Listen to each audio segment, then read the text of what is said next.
नमस्कार दोस्तों, एक बार फिर से स्वागत है आप सबका मेरे चैनल में। दोस्तों, पिछली वीडियो में हम लोग देखे हैं आप सब भक्तों के लिए गृहस्थ में रहते हैं कि कैसे सतर्कता से और कैसे लोगों को पहचान करें। तो त्यागी के बारे में हम लोग जानकारी हासिल किए थे। अब इस वीडियो में हम लोग जानेंगे सन्यासी गण के विषय में कि सन्यासी के अंतर्गत क्या क्या सिस्टम होता है और सन्यासी को पहचानने का क्या प्रोग्रेस है या इनकी महत्ता क्या है। तो हम भक्तों इन्हीं चीज़ पर आज हम बात करने जा रहे हैं। अगर चैनल में नए आए हैं तो आप चैनल को सब्सक्राइब करें, साथ ही साथ बेल आइकन ऑल पर दबा दें। और निवेदन है दोस्तों, वीडियो शुरू से अंत तक देखा करें, तभी आप भक्तों को बातें समझ में आएगी। शुरू करते हैं आज की वीडियो सन्यासी गण की। सन्यासी धर्म अथवा परमात्मा भगवान की खोज के अंतर्गत प्रारंभिक क्रियाकलाप के साथ एक बहुत कठिन संकल्प और संकल्प का पालन भी करना पड़ता है।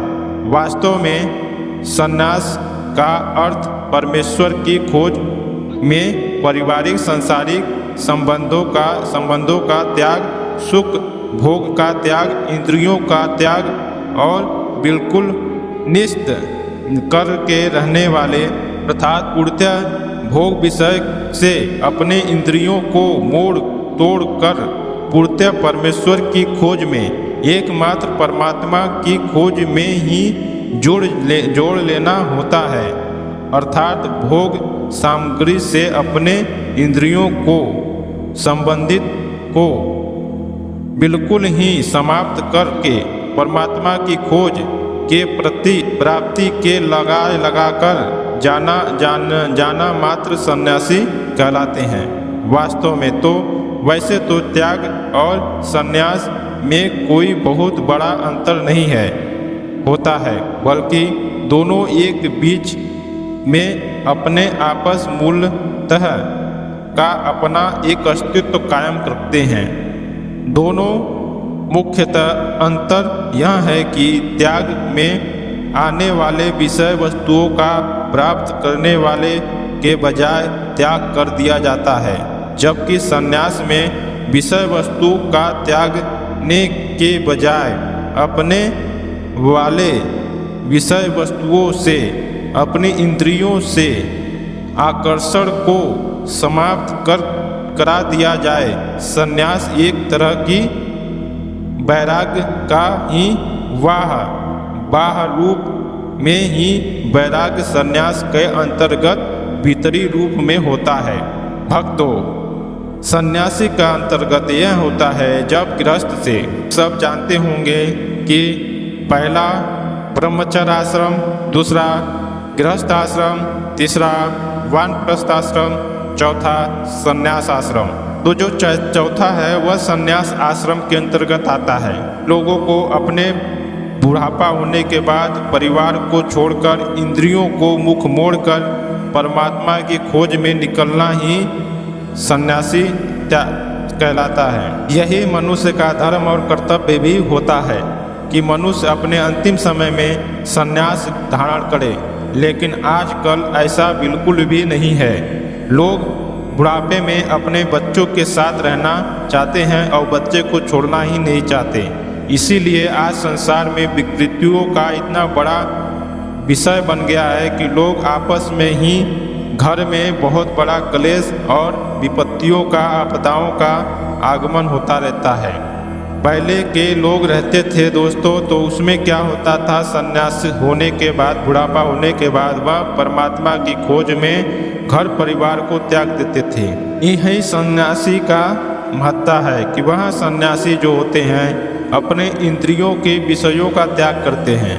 अतः घर परिवार संसार का त्याग करके वह संसार से विलुप्त होकर परमात्मा की खोज में अपने आप को निकालते हैं। उसके बाद ही त्याग के अंतर्गत में आते हैं। अब हम लोग जानते हैं आगे। सन्यास भी वैसे तो भगवान खोज और प्राप्त करने हेतु अपने में बहुत ही बड़ा उच्च स्थिति है, मगर भगवान खोज और प्राप्त करने के लिए होता है। वैसे तो तप और त्याग भी भांति ही संन्यास में भी प्रारंभिक क्रियाकलाप स्थिति बहुत ही अच्छी होती है और उच्च की होती है, मगर ज्यों ज्यों संन्यास की स्थिति आगे बढ़ती जाती है त्यों त्यों ही भगवान की खोज और प्राप्त का स्थान मिथ्या अहंकार लेने लगता है।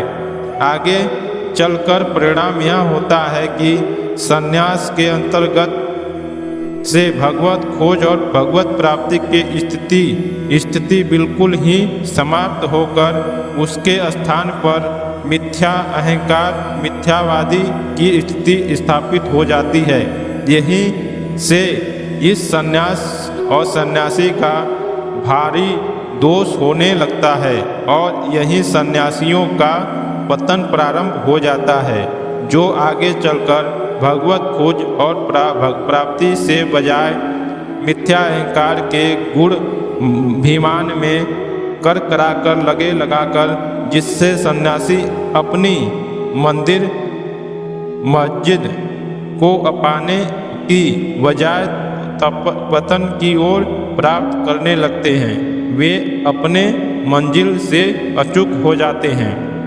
मित्रों, भक्तों, सन्यासी जैसे जैसे ये आगे बढ़ते रहते हैं तो इस सन्यासियों में भी तप जैसे ही आगे बढ़ता रहता है वैसे ही इनके अंदर अहंकार उत्पन्न होने शुरू हो जाता है। वास्तव में सन्यासी, त्यागी और तप ये तीनों एक ही दूसरे का पूरक हैं। अगर सन्यास नहीं है तो तप नहीं है, त्याग नहीं है और त्याग नहीं है तो तप नहीं है।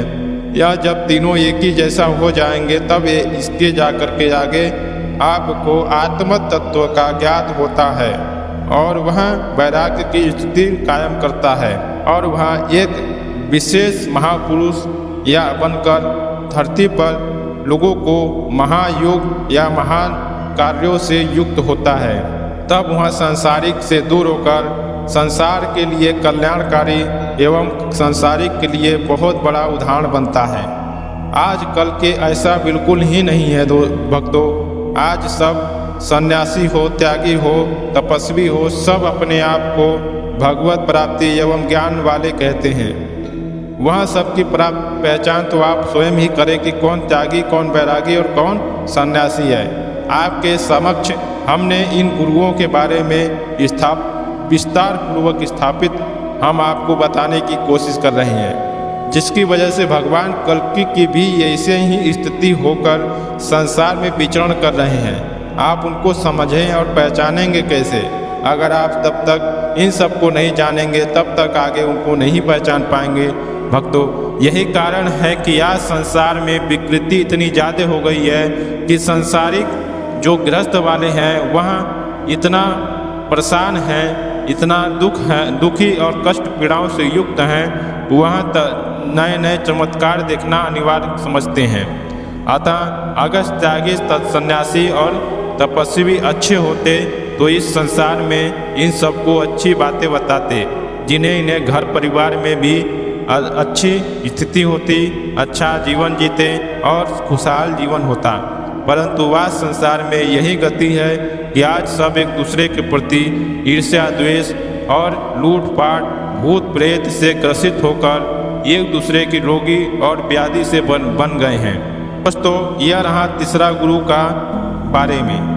तपस्वी, त्यागी और सन्यासी के अंतर्गत यह तीनों आते हैं। अब आपको यह सब कुछ पता हो गया कि तपस्वी, त्यागी और सन्यासी तीनों एक दूसरे के पूरक हैं और तीनों का एक ही अर्थ है भगवान को खोज करना, सत्य की खोज करना और सत्य के प्रति समर्पित शरणागत होकर जीवन जीना।